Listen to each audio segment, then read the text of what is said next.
నెల రోజులు అలా స్టార్ట్ అయింది. పోయిన నెల 24వ తారీఖు మరలా ఈ నెల 24వ తారీఖు నెల రోజులుగా నేను కానీ నా కుటుంబ సభ్యులు కానీ నన్ను అభిమానించి ప్రేమించే వ్యక్తులు కానీ ప్రజలు కానీ వాళ్ళు పడిన నేను పడిన నా కుటుంబం పడిన మీడియా మిత్రుల ద్వారా తెలియజెప్పాలని ఉద్దేశంతోనే ఈ రోజున మీడియా సమావేశం ఏర్పాటు చేశాం. దయచేసి మీడియా మిత్రులందరికీ నేను మాట్లాడే 4 మాటల్ని ప్రజలకు తెలియజేసే విధంగా మీడియా మిత్రులు ప్రయత్నించాలని చెప్పేసి అభ్యర్థిస్తూ మానవ సమాజంలో సిగ్నల్ రావట్లేదు. మనందరం కూడా బాధ్యత కలిగి 2 తెలుగు రాష్ట్రాల ప్రజలు అవచ్చు, ప్రపంచంలో ఉన్న తెలుగు ప్రజలందరూ తల్లిదండ్రులుగా సిగ్నల్ రావట్లేదు. మన బాధ్యత పిల్లల్ని బాగా చూసుకోవడం, పెంచడం, చదివించడం, ఆ తర్వాత వారికి చక్కగా ఘనంగా పెళ్లి మన సాంప్రదాయం. ఈ సాంప్రదాయంలో భాగంగానే ఒక బాధ్యత గల కుటుంబానికి సంబంధించి బాధ్యత గల ఇంటిగా తల్లిదండ్రులుగా ఘనంగా వివాహం చేస్తారు. ఆ క్రమంలో మన బాధ్యత తల్లిదండ్రులుగా బాధ్యత కుమారుడికి పెళ్లి చేస్తే చక్కగా ఉంటాడు, అందరం బాగుంటాం అని అందరూ కూడా అన్ని కుటుంబాలు కూడా భావించేది. ఈ క్రమంలో ఆ కుమారుడైన రాజు మేఘన్కి పెళ్లి చేయడం, ఘనంగా జరిపించడం, దానికి అందరూ కూడా ఆహ్వానించబోలేదు. ఈ క్రమంలో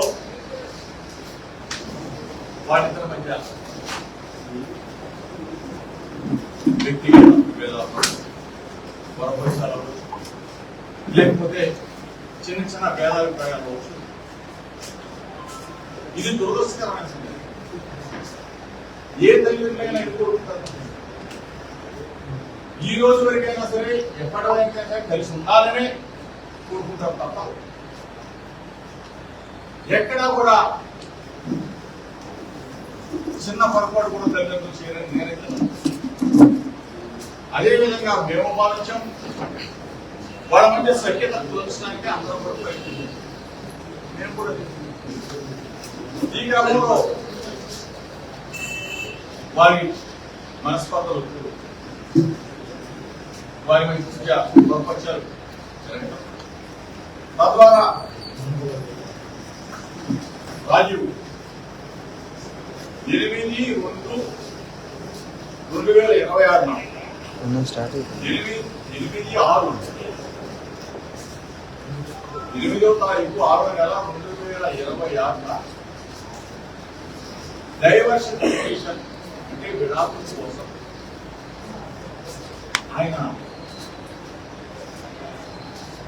8/6 నెల దయచేసి మీడియా మిత్రులు దీన్ని గమనించమని చెప్పేసి రాష్ట్ర ప్రజలకి అందరూ కూడా తెలియజేస్తామని చెప్పేసి 8వ నెల 6వ నెల 8వ తారీఖున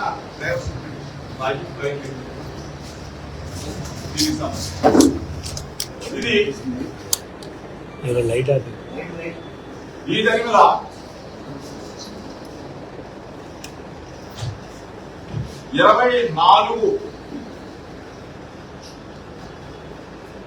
24వ తారీఖు 7వ నెల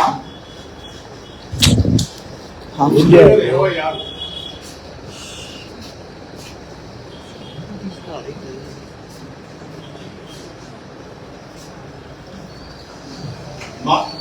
మా కుటుంబం మీద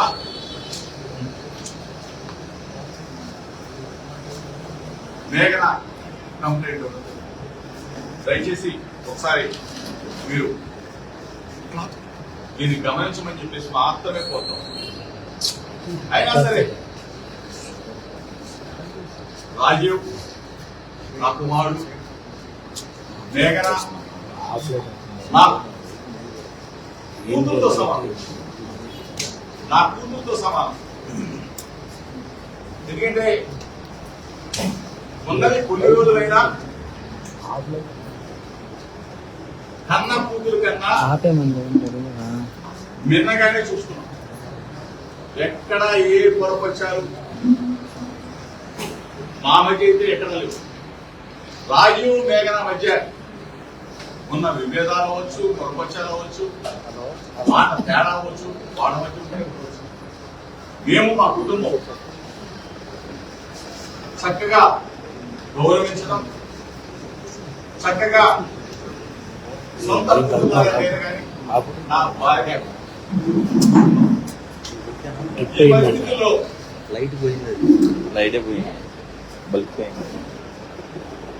ఈ పరిస్థితుల్లో వాళ్ళ మధ్యన విభేదాలకి ఆ తర్వాత రాజీవ్ డైవర్షన్ పిటిషన్, ఆ తర్వాత మా మీద కంప్లైంట్. అంటే యావత్ కుటుంబం మొత్తం కూడా 11 మంది మీద ఎఫ్ఐఆర్ నమోదు చేయడం జరిగింది. దీనికి సంబంధించి పచ్చని కుటుంబం, మంచి కుటుంబం, ఒక ప్రపంచం. ఈ క్రమంలో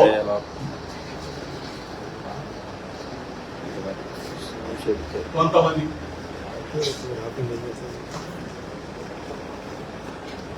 ఆ కంప్లైంట్ జరిగిన ఈ రోజు 4 రోజులు అవుతుంది. యాంటిసిపేట్ బెయిల్ తీసుకున్నాం. కొన్ని కోర్టు పరిధి దాటి మాట్లాడటం భావ్యం కాదు. కాబట్టి దయచేసి మీడియా మిత్రులు చెప్తాం, 4 రోజులుగా వ్యక్తిగత జీవితాలు, కుటుంబ జీవితాలు, కుటుంబంలో వచ్చిన మనస్పర్ధలు, ఇద్దరి జీవితాలు, అంటే రాజీవ్ మేఘన సంబంధించిన విషయాన్ని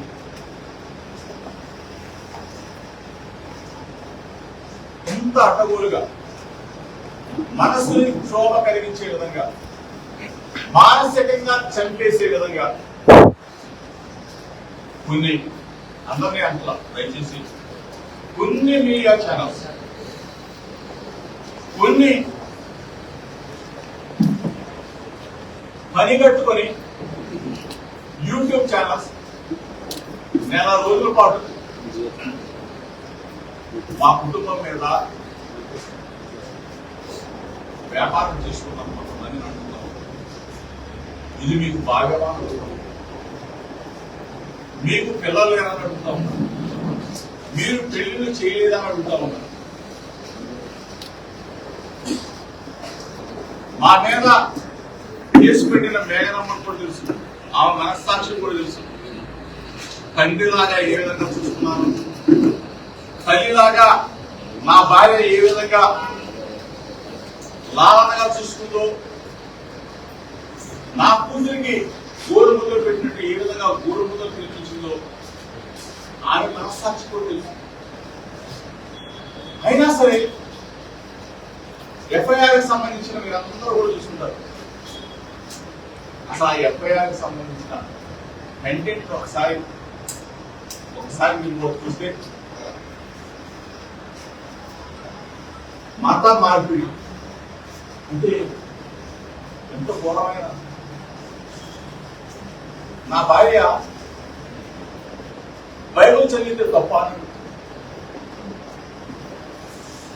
యేసుక్రీస్తు బోధనలు వింటే తప్ప, మేము తిరుమల వెంకన్న దగ్గరికి వెళ్తాం, శ్రీశైలం మల్లన్న దగ్గరికి వెళ్తాం, అమ్మ కనకదుర్గమ్మ దగ్గరికి వెళ్తాం, కాశీ విశ్వనాథం దగ్గరికి వెళ్తాం, యోగా హోమాలు చేస్తాం. అన్నిట్లో నా భార్య పనులు. అంటే ఎక్కడైనా అలాంటి చేయకూడదని చెప్పేసి మన రాజ్యాంగంలో ఉందా అంటే నేను ఎవరిని తెచ్చిపచ్చు అంటే ఒక మాట ఆ పాప చెప్తే దానిని చెలవలు బలవలుగా ఫేక్ వీడియోలు, ఫేక్ ఆడియోలు ఏఐ ద్వారా సృష్టించి ఈ విధంగా చేయడం మీకు న్యాయమా అని అడుగుతాం. మానసిక క్షోభకు గురి చేసి వ్యాపారం చేసి ఆ వ్యాపారంతో అన్నం తినడం మీకు ధర్మమా అని అడుగుతాం. దయచేసి అసలైన వాళ్ళని అడుగుతా ఉన్నా. ఐటీడీపీ ఇన్ఫర్మేషన్ టీడీపీ ఏవయ్యా ఇన్ఫర్మేషన్? ఐటీడీపీ అంటే తెలుగుదేశం పార్టీకి సంబంధించిన వెబ్సైట్. దానికి సంబంధించిన జాతీయ అధ్యక్షుడు చంద్రబాబు నాయుడు గారిని అడుగుతా ఉన్నా. దానికి సంబంధించిన వర్కింగ్ ప్రెసిడెంట్ నారా లోకేష్ అడుగుతా ఉన్నా. ఏమయ్యా మీకు న్యాయమేనా? మీకు ధర్మమేనా? అసెంబ్లీలో అన్నారో లేదో తెలియదు కానీ కింద పడి ఏడ్చి గిలకలా కొట్టుకొని ముసలి కన్నీరు కాచి ఆ రోజున మీరు అనిపించలేదా? ఆ రోజున నా బాధ కూడా బాధపడింది. అసెంబ్లీలో అన్నారని చెప్పేసి నన్ను కూడా నిలదీసిందే. ఇంత ఘోరంగా ఐటీడీపీ మీ చెప్పు చేతల్లో ఉన్న ఐటీడీపీ చంద్రబాబు నాయుడు గారు లోకేష్ సమాధానం చెప్పాలా? నెల రోజులు వ్యాపారం చేశారు సరే, నెల రోజుల పాటు ఏ వీడియోలు సృష్టించారే, నెల రోజుల పాటు మా కుటుంబాన్ని మానసికంగా క్షోభకు గురి చేశారే. ఇది న్యాయమా? ఇది అంటే మీ కుటుంబాలేమో కుటుంబాలా? మా కుటుంబాలు కావా చంద్రబాబు నాయుడు గారు? నిన్నంటేనేమో అన్నారో లేదో తెలియదు గిరగలా పెట్టుకుని ఏడ్చి బయటకు వచ్చావే. మేము దయచేసి అడుగుతా ఉన్నా, ఐటీడీపీ ద్వారా వ్యాపారం చేశారే, ఐటీడీపీ ద్వారా తెలుగుదేశం పార్టీ ద్వారా కొన్ని ఛానల్స్ ని హైర్ చేసుకున్నావే. హైర్ చేసుకుని నెల రోజుల పాటు పిఆర్పీ రేట్లు పెంచుకొని నా కుటుంబం మీద వ్యక్తిగతంగా వ్యాపారం చేసి అన్నం తింటున్నా దుర్మార్గులు అడుగుతా ఉన్నా. రాజకీయంగా ఎదుర్కో, రాజకీయంగా రా. 2 సంవత్సరాల 3 నెలల పాటు నువ్వు అధికారంలోకి వస్తే, మొట్టమొదటి నువ్వు అధికారంలోకి వచ్చిన తర్వాత 2 నెలలకే నా కుమారుడు రాజ్యముని అరెస్ట్ చేయించవే, జైల్లో పెట్టించవే. అయినా వినవరా? చంద్రబాబు నాయుడు ఇంటి దగ్గర ధర్నా చేశానని చెప్పేసి సుప్రీంకోర్టు దాకా వెళ్ళి జోగి రమేష్ ని అరెస్ట్ చేయాలని చెప్పేసి తపన పడ్డావే. అయినా గడవరా? కల్తీ కేసు సూచించి 83 రోజుల పాటు నన్ను నా తమ్ముడు రాముని జైల్లో నిర్బంధించావే, 3 జైలు తిప్పావే. అయినా గడవరా? జైలు నుంచి బయటకు వచ్చా, మరలా ప్రజా సమస్యల మీద చంద్రబాబు నాయుడు ఇంటికి వస్తానని చెప్పాను. గడవరా? కానీ జోగి రమేష్ గొంతు నొక్కాలా? జోగి రమేష్ గొంతు నొక్కినా, దేక పిసికినా ఈ గొంతు ఆగదని చెప్పేసి చంద్రబాబు నాయుడు లోకేష్ చెప్తాం. దయచేసి చాలా మంది మిత్రులు అనుకుంటారు, ఎందుకు జోగి రమేష్ చంద్రబాబు నాయుడు లోకేష్ టార్గెట్ చేశాడు, వాళ్ళ కుటుంబ విషయం ఎలా చెప్పాడు అనుకుంటారు. దయచేసి 2 రాష్ట్రాల తెలుగు ప్రజలు, ప్రపంచంలో ఉన్న తెలుగు ప్రజలందరూ కూడా గమనించాలి. ఇది ఒక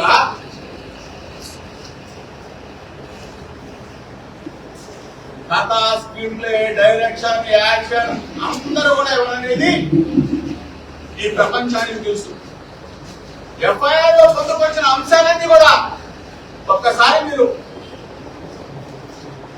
దయచేసి మీడియా మిత్రులు రాష్ట్ర ప్రజలకి తెలుసు.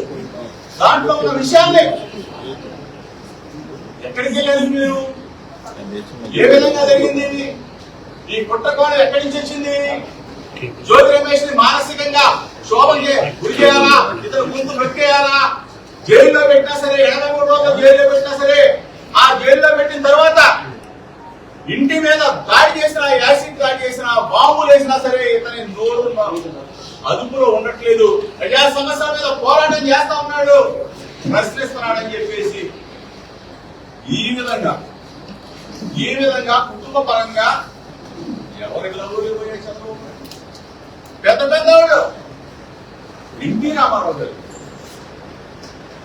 అక్కినేని నాగేశ్వరరావు గారి కుటుంబం, చిరంజీవి గారి కుటుంబం, అంటే ఒక్కడే బలహీన వర్గాల్లో బలమైన వాళ్ళు గొంతు నొక్కితే బీసీలందరూ అణగదొక్కబడతారని చెప్పేసి కొత్త కోణంలో ఈ రోజు చెప్తా ఉన్నా. మేఘన నా కూతురుతో సమానం. రాజు మేఘన ఒకటవ్వాలని ఈనాటికి కోరుకుంటాం. అది ప్రయత్నించాల్సింది పోయి క్యాంప్ ఆఫీసుకు పోలీసు చూపిస్తారా? రాష్ట్రంలో సమస్యలు లేవా? రాష్ట్రంలో సమస్యలు లేవా? చంద్రబాబు నాయుడు గారు రాష్ట్రంలో సమస్యలు లేవా? నారా లోకేష్ ఇది మరీ ముఖ్యంగా చెప్తాం. స్థానిక శాసనసభ్యుడు కృష్ణప్రసాద్ ఏ రోజైనా వ్యక్తిగతంగా మిమ్మల్ని విమర్శించము, రాజకీయంగా పోరాడడం తప్ప వ్యక్తిగతంగా కృష్ణప్రసాద్ అడుగుతా ఉన్నా. నీ గురించి నీ పార్టీ వాళ్ళు కొన్ని వ్యక్తిగత విషయాలు ఇస్తానని చెప్తే ఉండే చెప్పా. దమ్ముగా రాజకీయాలు చేస్తా రమేష్ దమ్ముగా ఉంటాడు, అంతేగాని వ్యక్తిగత విషయాల జోలికి వెళ్ళనని చెప్పా. మీ పార్టీ వాళ్ళు చాలా మంది వీడియోలు పంపిస్తామన్నారు, ఫోటోలు పంపిస్తామన్నారు.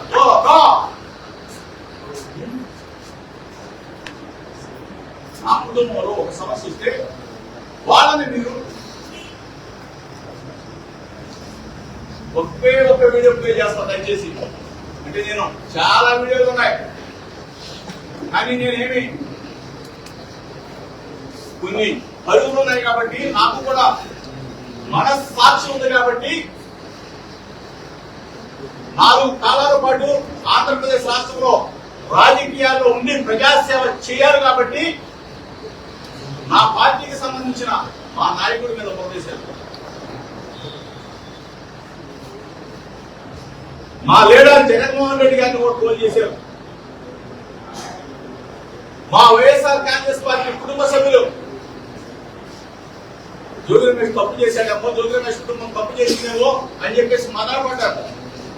ఒకటే చెప్తా ఉన్నా, జోగి రమేష్ ఎప్పటికీ తప్పుడు చేయడు, మీ విలువలని విశ్వాసాన్ని కాపాడుతాడు, ఎక్కడా కూడా పొరపాటు చేయడు. మనస్సాక్షి మీద ఒకే చెప్తా ఉన్నా, దేన్నైనా ఎదుర్కోవడానికి సిద్ధంగా ఉన్నాను. ఒకే ఒక్క వీడియో ప్లే చేస్తాను, చాలా వీడియోలు ఉన్నాయి. దయచేసి నేను కృష్ణప్రసాద్ కూడా అట్లా కృష్ణప్రసాద్ అంటాడు నేను రాజీ చేయడానికి చూశాను, లేకపోతే అది చేయడం. దయచేసి నీకు దండం పెట్టి చెప్తా ఉన్నా, తప్పుడు మార్కో, తప్పుడు చేసిన మార్కో. నువ్వు చేసింది ఏంటో, నీ దుర్మార్గం ఏంటో, నీ ఆఫీస్కి వచ్చిన తర్వాత నీ ఆఫీస్ నుంచి ఎక్కడికి వెళ్ళారో, ఎఫ్ఐఆర్ ఎట్లా కట్టారో, ఏ విధంగా నువ్వు దుర్మార్గానికి బొడిగట్టావో ఒకే ఒక్క వీడియో సాక్షి.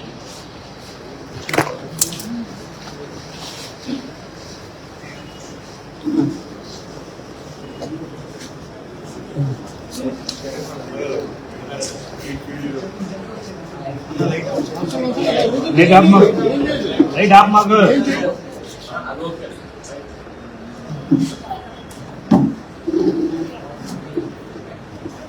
బ్రైట్నెస్ దగ్గర దాంట్లో బ్రైట్నెస్ దగ్గర ఎవరి దాంట్లో ఐరిస్